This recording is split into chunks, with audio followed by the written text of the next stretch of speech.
මේ 3D report එක ගන්න විදිය මේකේ auto draw click කරලා මේකේ තියෙනවා අපි ගත්ත line ටික. මේ 1 කියන්නේ අපි මුලින්ම එක line එකක් දිගේ 6ක් ගත්තා. ඒ 6 result එක. 2 click කරාම එනවා ඒ line එක දිගේ result එක. 3 click කරාම එනවා ඒ line එක දිගේ result එක. ඊළඟට මෙතනට ගිහිල්ලා 3D දැම්මම එනවා. ඔය තුනම එකට අරගෙන 3D view එක. එතන මේ x axis එකෙන් කියන්නේ අපි ගත්ත point ටික. 1 2 3 4 5 6 වෙනකන් තියෙනවා. අපි දැන් 6ක් තමයි ගත්තේ. මේ පැත්තේ තියෙනවා අපි ගත්ත line වල number එක. 1 කියන්නේ පළවෙනි line එක දිගේ අරගත්ත එක. 2 කියන්නේ මේ 2 කියලා දාලා තින්නේ මේ ඒ දෙවෙනියට ගත්ත line එකේ ටික. 3 කියලා දාලා තින්නේ ඒ ටික. ඊට පස්සේ මේ පැත්තේ තියෙන්නේ මේ උඩේ ඉඳන් ගැඹුර.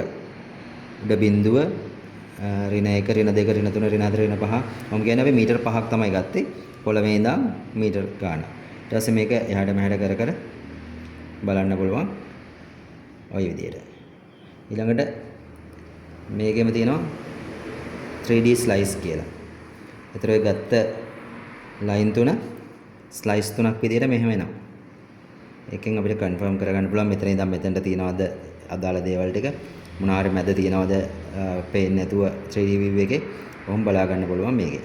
මේකේත් අර වගේම තමයි x axis එක y axis එකම තියෙන්නේ. ඊළඟට මේක ගන්න විදිහ තමයි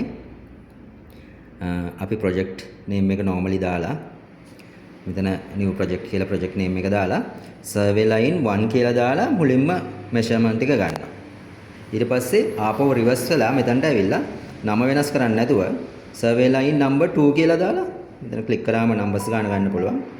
2 කියලා දාලා ඒකේ measurement එක ගන්නවා. ඊට පස්සේ ආපහු මෙතනට ඇවිල්ලා reverse කරලා මෙතනට ඇවිල්ලා 3 කියලා දාලා ගන්නවා. ඔය වගේ ඕනම line ගානක් ගන්න පුළුවන්. මෙතන අපිට එහෙම line ටික අරගෙන ඔක්කොම ඉවර වුණාට පස්සේ තමයි අපි මේ අදාළ ෆයිල් එකට ගිහිල්ලා අපි T1 කියන ෆයිල් එක තමයි මේ තියෙන්නේ. T1 කියන ෆයිල් එකට ගිහිල්ලා draw කරාම